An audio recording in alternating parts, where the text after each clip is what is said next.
Can Diversity Collective's Inkwell Beach. We are back with a very special session with Talia Boone from the Intersect Agency, who's going to share a video project with us that was featured in the Cannes Lions International Festival of Creativity 2 weeks ago in their virtual session. So welcome, Talia, to CCDC's Inkwell Beach Cannes. This is session 2 on the last day. We are excited to be here. So many amazing things have happened, and we are honored that you have come and you're going to share with us this video that was featured during the Cannes Lions Festival.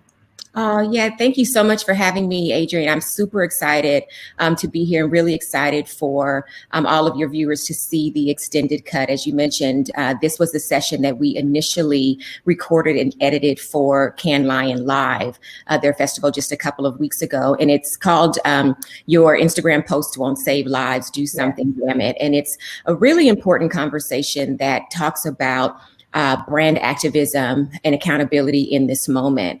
And so the premise of it is, we've got it's this idea of brands, sports and entertainment, and social impact coming together for the collective good. And so our agency, Intersect, we are a tactical solutions agency. We work right at that intersection of sports and entertainment, corporate consumer brands, and social impact. And what we do is we mobilize the social equity of sports and entertainment assets and partner those with corporate resources to create social impact campaigns. So this is work that we've been doing for a couple of years now, where we have been trying to help brands understand that in today's climate, today's consumer, the mix of, millennials and Gen Zs, which we collectively call Gen We, that, this is a generation that cares more about the collective we than they do the individual me. And as a condition of brand loyalty, they are now requiring that brands take a really decisive stance on issues that are important to them.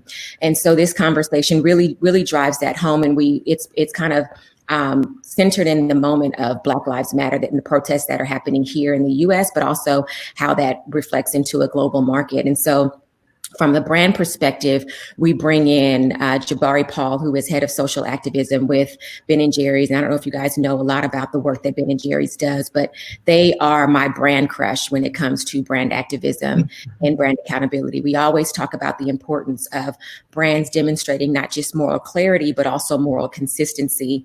And we feel like Ben & Jerry's has really been an ally in that moment. They are the work that they're doing around criminal justice reform, the work that they're doing around breaking apart the cannabis industry to allow formerly incarcerated and system impacted people who are specifically impacted because of nonviolent drug related offenses, and to, their most recent public outcry around very specifically white supremacy. And so they have been very unapologetic, incredibly clear, and thoughtfully consistent throughout that process. And so we brought them in to have a voice in the conversation. We also brought in Malcolm Jenkins, who is a founding member of the NFL's Players Coalition. And you may remember him. He did a lot of work with Colin Kaepernick, kind of kicked off the protests, but when they began to organize, Malcolm was right there beside him, and Malcolm went on to work with the NFL to build out this Players Coalition. He's just recently signed on to be a contributor with CNN, and he's really doing a great job of using not just his name, but also his resources and fighting to utilize his access to advance social justice initiatives. And then, of course, we have Ben Crump, who is famed civil rights attorney, and he comes in to talk very, very eloquently about not just the issue of social injustice, but also the mechanisms that perpetuate it and the ways in which brands can step up to really fight against it. And so overall, the conversation advances from just brands need to do something, but it says, we see you now raising your, fist in corporate solidarity, your corporate fist in solidarity. That's not enough. You can't just hashtag it. You can't just post a black square. We need to see that you are absolutely committed on the long term to tangible, measurable actionable strategies that are really going to prove yourself to be an ally and someone who is willing to fight on behalf of Black lives. So that's what we're looking for today. So yeah, no, I like that. And it really speaks to, and something that we've been saying is, enough of the symbolic gestures. They've been great. The hundreds of millions of dollars that people are posting, the hashtags, the blackout, it's great. But, essentially they turn into just those symbolic gestures. And then, once the thrill is gone or the hashtag is no longer trending, then we're back in that same situation. So yes, I think this is going to be a great video that we're sharing, and I think people will learn a lot. So are you ready to share the video with the people? I'm ready. I'm very excited for you all to see it. Like I said, the 20-minute version is what's aired on Cannes Lion. This is the extended conversation. So this is the first time anyone has seen the full discussion live. So I'm very excited. I hope you guys enjoy it. All right. So you guys sit back and relax and enjoy this video. And it is your Instagram post won't save lives. I love that. Do something, damn it. Yes. Today, we are going to have a conversation that is a long time coming. For some, it will be uncomfortable. For others, it will be like a breath of fresh air. The recent uprising in America in response to the murders of George Floyd, Breonna Taylor, and Ahmaud Arbery has sparked global protests and corresponding declarations of solidarity from brands and everyday people alike. The question now to these corporations and to white people in general is not only what took you so long, but also how can we as consumers trust you now when Black people and people of color have been crying out for justice for generations? While the corporate statements declaring solidarity with Black Lives Matter are welcome, questions remain about how true and sincere the declarations are in actual practice. It's one thing to say Black Lives Matter. It's another to join with the voices in the street that now recognize and declare white supremacy to be the source of systematic injustice. Rather than shrink from it, how willing are brands to take responsibility for perpetuating white supremacy?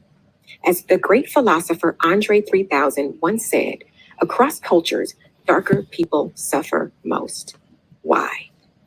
For generations, America has been the global leader in white supremacy, and the silence of other nations has made them complicit. The challenge in this moment is whether we, as global citizens, are willing and able to lead the fight for justice. The demand for racial justice is 400 years in the making after 400 years of denial. The images you are seeing on your screens are from protests all around the world of people, your consumers, who are fed up with the status quo and are taking to the streets to let you, the perceived establishment, know where they stand.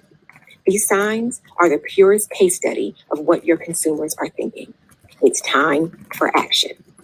The consumer mandate for brand activism and brand accountability has never been more clear. Silence is no longer an option. Be bold, stand on the side of justice.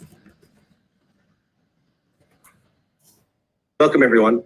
I'm David Kim from the Center for Values, Ethics, and Culture at the Graduate Theological Union in Berkeley, California. I'm your host for today. Let's jump right into it with our first guest, Jabari Paul from Ben & Jerry's. Jabari Paul is a passionate champion for social justice who leads the U.S. activism work on the social mission team at Ben & Jerry's. The Ben & Jerry's brand is legendary for its bold stances on polarizing issues that most brands wouldn't touch with a 10-foot pole.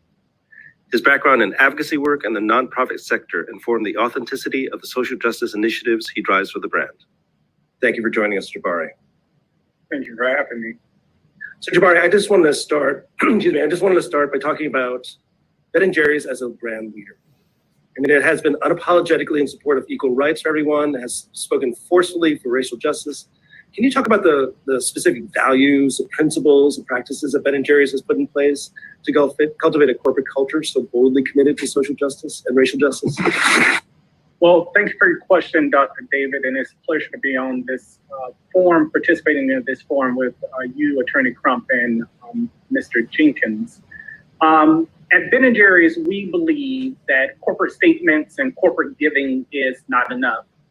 We work to leverage the full arsenal of our business tools, from our marketing capabilities to our shops, to our in-house talents that can curate content for storytelling, to add capacity to our NGO partners and help build their campaigns, especially when it seems that they're at watershed moments and can win with a little added support. And we certainly feel that investing in a way that is deeper than just corporate giving and statements is important, even more so given the backdrop of what's happening right now in our country.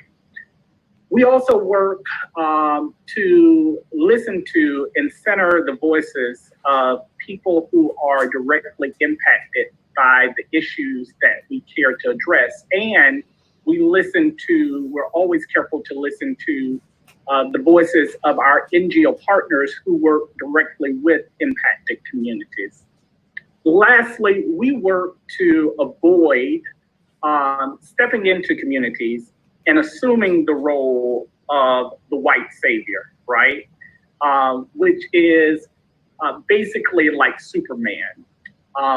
Superman swoops in and out of communities in a way that feels very transactional. There's no real meaningful engagement or deep relationship building. Instead, our approach to this type of work is more of the barn raising model.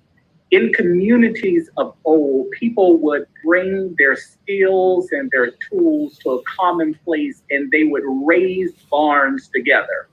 What that did is it took away the focus of attention from any one person. There was no one hero, there was no one savior. Instead, the entire community was the hero, and that's our approach to engaging authentically with communities, which we certainly believe is important to do right now. You know, I have to say that that image of the barn raising is really powerful. We should draw attention to the statement that you all put out. It is arguably the strongest, most forthright statement from a company to stand not just for racial justice, but to stand for solidarity with Black folks in America and people of color. I want to know, like, what's the one thing that you would talk to America about, as from the corporate standpoint, right? That you're talking about the atonement of the sins against the violence against Black Americans. What's the one thing you would strongly recommend to other brands who are looking to shift their focus from seeking profit to seeking justice? Sure. I looked at one thing up earlier, which is centering the voices of people who are directly impacted, right? Realizing that, they are the subject matter experts, the people who are in the communities, who are on the ground, who put their bodies on the line. And I think that we have to respect people who put their bodies on the line each and every day to do this work.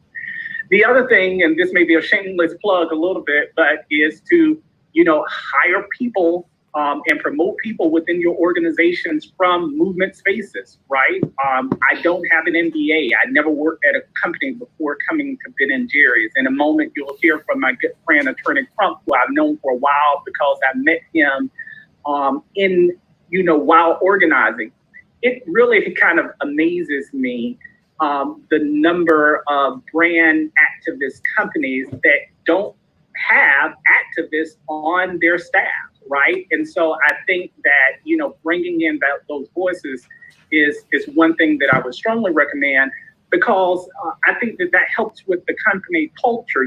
My job is, to manage the kind of external facing campaigns in the U.S. for the company.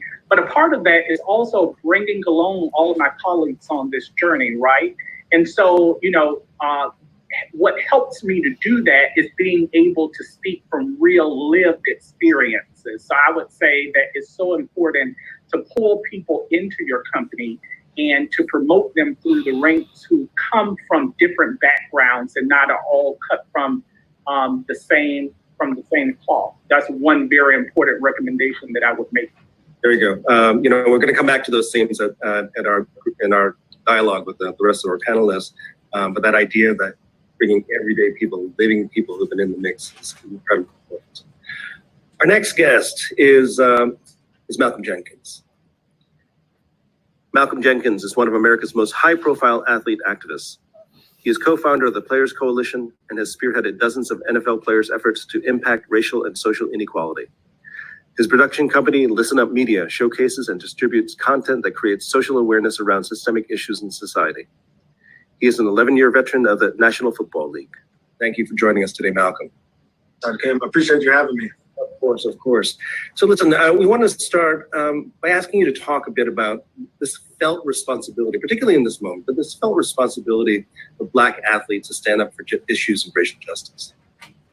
Well, I think it's, one thing you have to remember is that we were Black before we were athletes. And when we're done being athletes, we'll still be Black. And so I don't think it's really a responsibility that we feel more so as like Black athletes. It's just as Black people who raise Black children, who have Black families, who look just like Ahmaud Arbery, Breonna Taylor, and George Floyd. Those are our lives. And so for us, I think you've seen guys, especially now, choose, to fight for equality, to fight for justice over, choosing their careers, their brand, their platforms.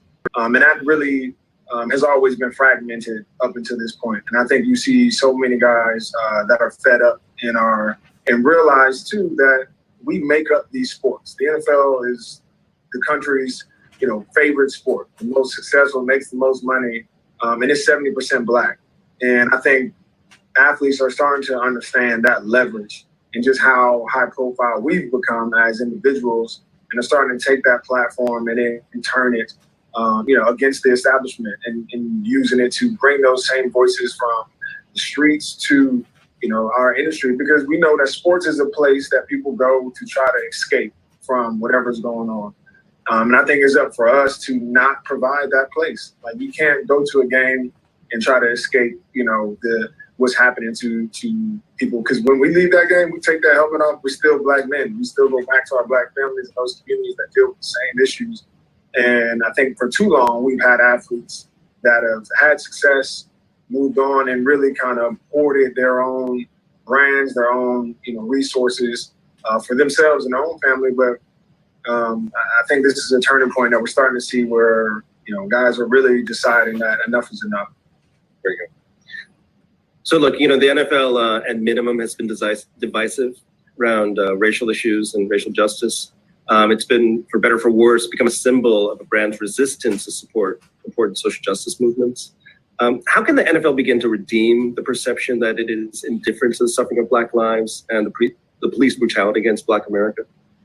Yeah, I think the NFL is indicative really of our country, right? When it comes to racial issues, the NFL has tried to put reconciliation before truth, right? So instead of back in 2016 when Colin Kaepernick first took a knee and players started raising fists and bringing attention to all these things, instead of acknowledging it, getting behind it, and supporting their players, like I said, which makes up 70% of their league, they decided not to. And instead, they created an environment where they allow Colin Kaepernick and other players to have their character tarred and feathered in front of the country, to be, just to be completely derailed without adding anything. And so, and then eventually they cut a check, they cut a bunch of money. They've done, if you've watched over the last season or so, they've done some PSAs around police brutality that are really strong. But they're going to fall on deaf ears because they didn't at first just acknowledge the truth about the situation with Colin Kaepernick, about what was actually happening in Black and brown communities, and how they, can do better. And until they start with that, that's where brands, I think, are messing up at this point, is you try to jump to reconciliation in order to save yourself. So you cut a check, you make a statement, but when people watch you, and if you never really acknowledge the truth, and the same, cycle of events that we have happening just continue to go on, and we don't change anything. Everybody feels better about, not being racist, but they haven't really actually come into the fight to fight against racism or actually change the status quo. Yeah, it's almost like wanting to leapfrog to an end while people are still deeply. It's uncomfortable. Yeah, nobody wants to deal with it, and it's our inability to just really sit in that space and lay everything out on the table, be uncomfortable, break some of the social norms, and think differently. Until we do that, we're going to continue on this cycle where we inch forward a little bit, only to take steps back as soon as something else happens. All right, amazing. So we're going to return to these issues as well at the end. Our next guest is attorney Ben Crump. Ben Crump is a civil rights attorney who has represented the families of Trayvon Martin, Tamir Rice, Nakia Jones, Michael Brown, Ahmaud Arbery, Breonna Taylor, and now George Floyd. His production company, Brooklyn Media, creates scripted narrative content for film, TV, and digital media with a focus on stories of injustice, inequality, and civil rights. Attorney Crump, thank you for joining us. Thank you for having me, Dr. Kim. You know, you are one of the most important point people, you know, in this moment around the violence that has afflicted Black America. Can you tell me what does justice look like for the families of George Floyd and Breonna Taylor, Arbery, Rayshard Brooks, and the victims of police brutality? Absolutely. It's quite simple. When you think about your loved ones, imagine your daughter in her apartment, sleep at night in the sanctity of her dwelling, and then all of a sudden, there's a battering ram that busts open the front door. And there are police officers who don't identify themselves, who don't acknowledge their presence. They're wearing plain clothes. And when your daughter and her boyfriend tried to defend their castle, the police shoot 25 to 30 rounds of bullets. Bullets mutilate her body while she's barely naked. And so whatever you think justice would look like if it were your daughter, then that's the same justice we should expect for Breonna Taylor's mama and her family. Think if you were a parent of a 26-year-old son and he was out jogging and there were a lynch mob who chased him down and literally lynched him in broad daylight. What would justice look like if that was your child? Or if you had a father who was face down, handcuffed, and you had 4 police officers restraining him, 3 on him and 1 trying to keep people away from him who witnessed the horrific lack of humanity that you extended to him. 1 was on his neck, 1 was on his back with both his knees, compressing his lungs where they could not expand and take in oxygen, cutting off blood flow to his brain. And he said 16 times, "I could not breathe." And they continued for not 1 minute, not 2 minutes, not 3 minutes, not 4 minutes, not 5 minutes, not 6 minutes, not 7 minutes, not 8 minutes, but almost 9 minutes. They deprived him of humanity, of dignity, of respect. If that was your father, what would justice look like to you? Because I get it, Dr. Kim, as Malcolm and Jamar said those profound things. It really comes back to what Thomas Jefferson's words were in the preamble to the Declaration of Independence. Because we know everybody can quote it. The question really is, do you believe it? Do you really believe that all men were created equally, that they're endowed by their creator for certain inalienable rights, that amongst them are life, liberty, and the right to pursue happiness while you're on this earth? Because if you believe it, then you gotta say that applies to Black people too, and Black lives matter. Absolutely. It's searing to hear you in your account of what happened to those 3 beautiful souls. And, you know, in a moment where we're struggling not just for justice, but for Black freedom, you know, we want to push this question, you know, from your standpoint, like, what would you do? I mean, given the lack of diversity and racial representation in corporations, like, what would you do to demand of corporations to take responsibility for dismantling the structures and systems of white supremacy? Particularly those who basically use the bodies, Black bodies, for profit, but refuse to invest in them, refuse to invest in communities and in people.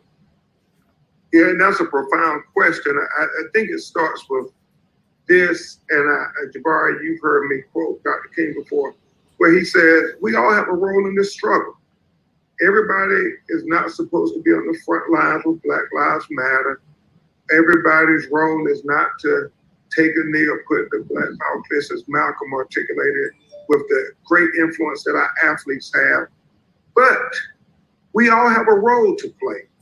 And I would demand, if I had this power, to demand something of corporate America and corporations all throughout the world, is when you have a Black person, a Black employer, a person of color, and they express an idea, do not try to trivialize their idea or say it's not significant or say that it's a small idea. Encourage those ideas. I mean, expand your vision. When they talk about we need more inclusion and diversity, don't try to stifle their voice. Give their voice even more acclaim. Let them speak out and try to join in with trying to say, yeah, we do need more voices to be heard, because as you certainly know, Dr. Kim, when you have more people expressing ideas, then you're going to get better solutions. But if you try to tell them that their voice doesn't matter, then, and you just want to throw money at the problem, then you really aren't doing anything other than what I believe is the least thing you can do. That's right. Why not do the most you can do if you really want to try to make it a better world? And and absolutely, and then we're going to go into our group discussion. But it's an important point to address. It's a profound expression of who you are as a company. It's a profound expression of who you are as a community to honor your people. You honor your people by listening to them. You honor your people by understanding that their experience will inform how you run yourself as a company. So listen, I want to bring all of you into a common conversation now. You know, given the massive demonstrations we're seeing around the world that speak to the enormous frustration and disappointment that it's taken this long and so many Black deaths at the hands of the police for people around the world and corporations to wake up to the plight of Black people, how do you meaningfully engage white people who are only now standing in solidarity with racial justice in this moment? Like, how do you get them into this mix in a meaningful way? I think, you know, for me, I've had to temper myself from expressing too much of my frustrations with, you know, my white peers and friends, because as a Black person who's been kind of yelling about these things, been using my voice, my platform, for this to be the awakening moment is kind of it's frustrating. But I also understand that everybody's kind of on a journey to learn, you know, where they've been at. But I think we can't get fooled by this moment, because we understand that this fight is like a long game, right? This is, people have to be in for the long haul, because it's not going to change overnight. But this is an opportunity, I think, with as much energy as we have in our streets, to really push for something new. And so for those who are, you know, my white counterparts who come and ask how they can help, it's not just about a small policy change or banning chokeholds there and all these things. It's about a radical change in the way that we not only do policing, but the way that we govern ourselves. Because if we want to, we're saying Black Lives Matter and Voices Matter, and this is about really uplifting Black people. Black people will tell you the police have never worked for us. You want to say make America great again? America, what year are you talking about?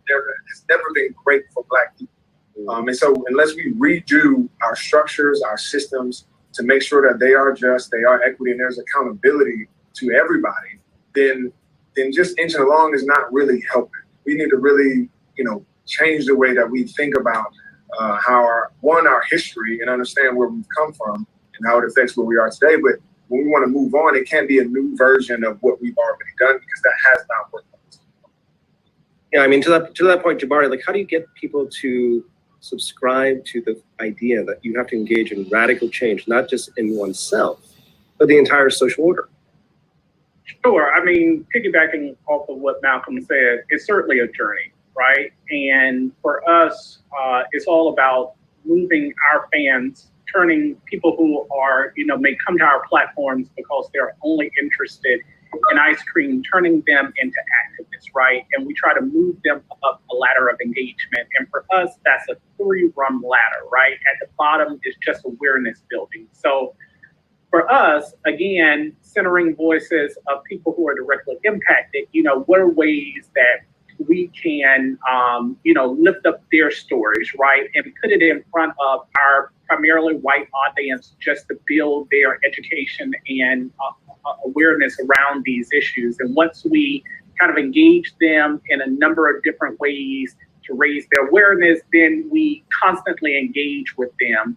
And when we engage, we're always driving them towards some sort of call to action, giving them something that they can do, right? Whether that is to reach out to a local legislature, it might be to go and watch a film or to read a book, but there's always some sort of call to action. And most times for us, those call to actions are tied to the work of partners who we're in collaboration with, the Color of Change, in terms of talking about a pledge, an advancement project, an NAACP. And ultimately, our hope is to convert people who only start off caring about Chunky Monkey into people who really care about, everything that Malcolm and Attorney Crump talked about, and in getting them to see that people are dying, right? And that they do have a role to play in terms of getting involved in doing something, and that they can be a part of the solution. So from awareness to, taking action, to ultimately converting them into activists with the groups that we work with. That's powerful. Attorney Crump, I mean, taking up that point from Jabari, that this idea that you can effectively convert everyday folks into active participants in the fight for justice. I mean, how do you do this from the standpoint of the law? From the standpoint of the law, but also from the standpoint of us being part of the human makeup in the world. One of the most fascinating things to me about the aftermath and the response of George Floyd was that you had these cities on fire, not literally, but some literally, not just in America, but all across the globe. It was so deep to me when our office was getting calls from Berlin, Germany, from Paris, France, from Sydney, Australia, Toronto, Canada, all said, I can't breathe. And so what it said to me was simply this, that racism was not just an American problem, but it's a global problem. That colorism was not just an American problem, but it was a global problem. That xenophobia was not just an American problem, but a global problem. And finally, torture. Because I do believe George Floyd was tortured to death. That it's not just an American problem, it is a global problem. And so I don't believe it's a radical idea to make everybody start to say, we have to have laws that address these issues, not just for Black people in America, but Black people in France, because there are a lot of Black people from Northern Africa who have the need of not just police, but the entire legal system on their necks in France, and the same in England, and the same in Germany, and Malcolm, the same in Canada. I mean, same in Brazil.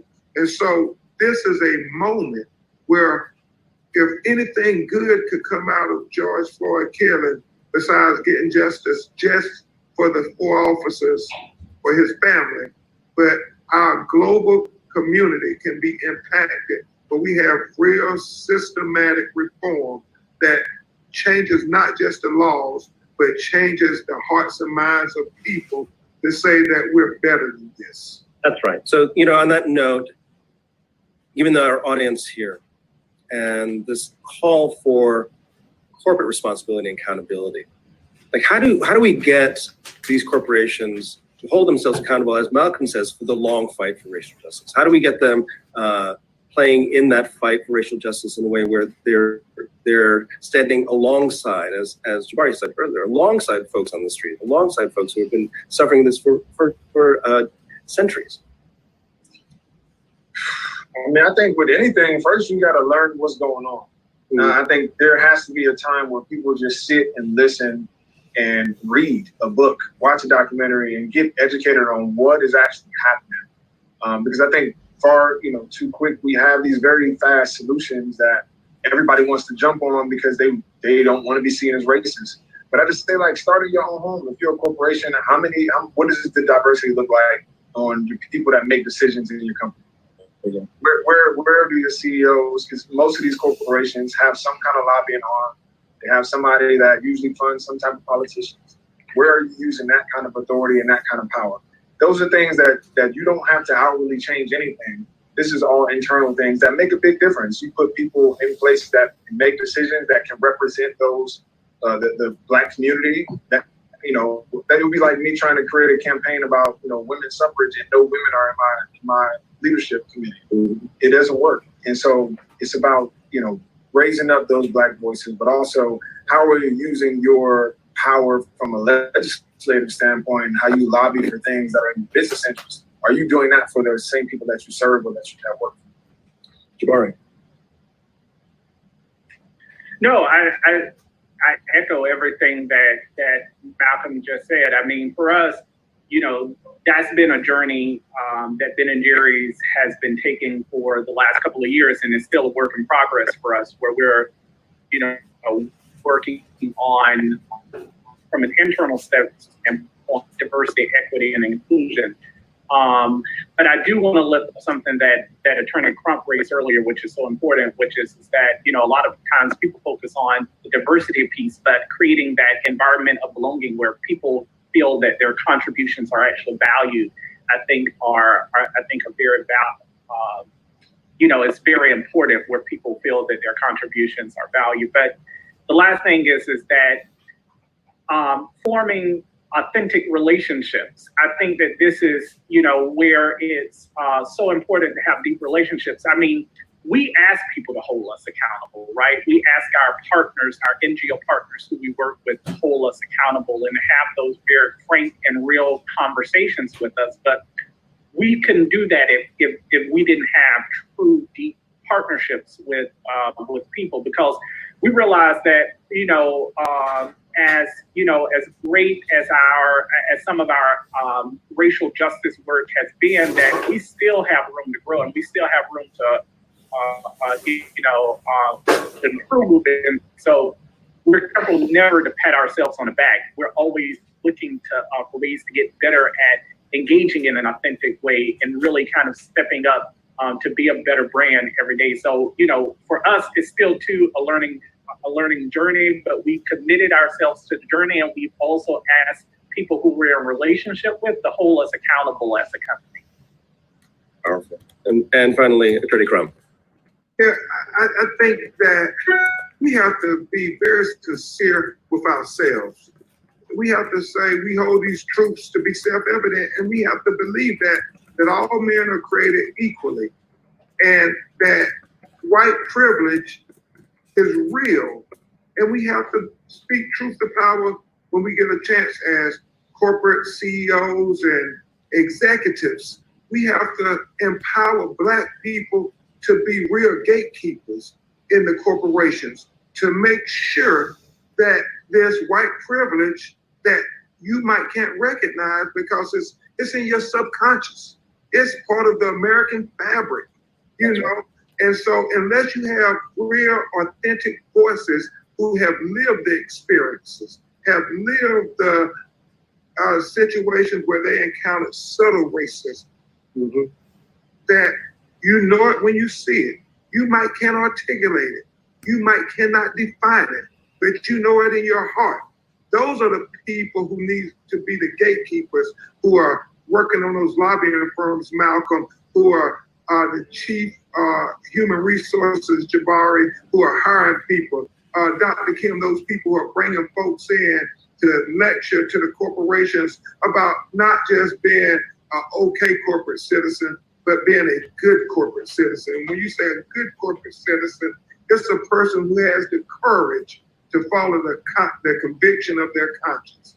I don't know if we have corporations who really say, I want to be a good corporate citizen. I'm not just trying to be regular, do the minimum things to have everybody say, okay, they're a pat on the back. I want them to be like Ben and Jerry, say, we're a good corporate citizen, where we want to give our employees every opportunity to rise to the top of our corporate ladder.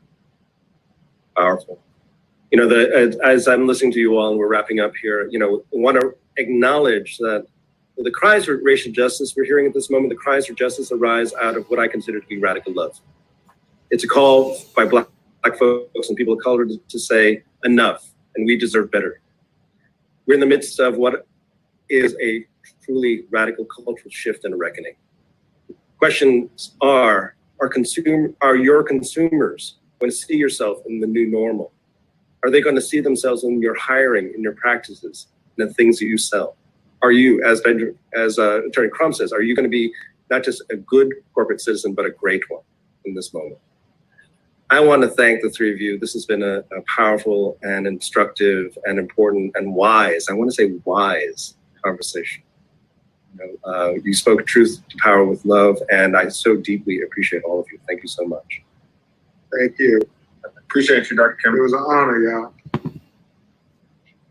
An important takeaway from this session is that statements in solidarity, while important, are only the first step. The consumers of Gen We are making their voices heard and are saying that silence and inaction on injustices of any kind is no longer acceptable. Taking a definitive stance for justice and equality is now a condition for brand loyalty. At the end of the day, it all starts and ends with real people. And real people want the brands they love to make a pact to act as a good corporate citizen. Our hope is that from now forward, you will commit to these three actions. 1, make a pact to act in a manner that requires you to own your responsibility to advance social justice. 2, identify measurable milestones to meet that responsibility. 3, hold yourself accountable to achieve those goals. This video was edited down from a longer conversation. To view this powerful session in its entirety, please visit Icon Man's website.